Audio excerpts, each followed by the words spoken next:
Linturi, alete salamu. Thank you. Karibu chui. Thank you very much. Let me also join my friends and colleagues in wishing Kenyans a happy Jamhuri, Merry Christmas, Merry Christmas and Happy New Year. But at the same time, say I associate myself with the statement that has been read on behalf of the United Opposition, or the United Opposition. But maybe probably to just want or to remind Kenyans that they should never take William Ruto seriously, because when he stands before cameras and the country purporting to be a fighter of corruption, I think the best we can describe him is the prince and the lord of corruption and impunity in this country, which we must all join hands together as a people to fight. His priorities are upside down, and they are never intended to be for the best interests of the people of Kenya. People have talked, or we have talked about the decreased capitation as we get into next year, and the whole idea is for them to mess completely with the education system, where you know the best equalizer for everyone is education. I saw somebody the other day trying to work out figures on the extent and the irony that the government has in terms of supporting children in this country, and where he had put in a budget of 3 billion against 10,000 children going to school.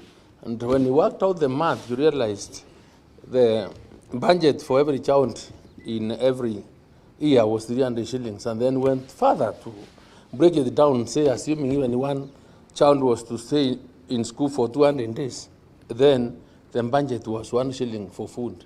So how serious is William Ruto when he knows the best thing that we can do is to have a serious system properly funded? And I pray and ask Kenyans to join us in this struggle, because the opposition is so bent to ensuring that education is accessible to all Kenyans. He was really serious. You know, when you look at the kind of money that is allocated to as the education budget, that goes to CDF, that goes to counties, and these other institutions, that the end effect is to really deal with the psychological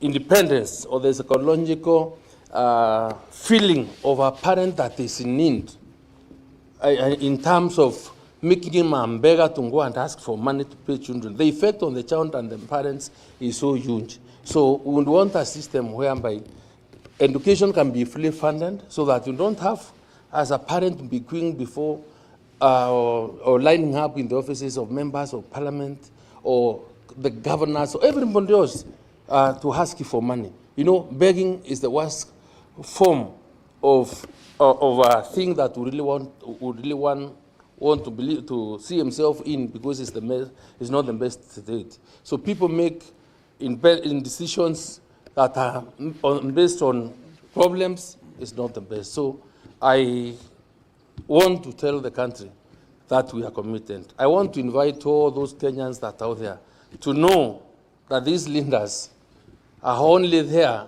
to lead this fight.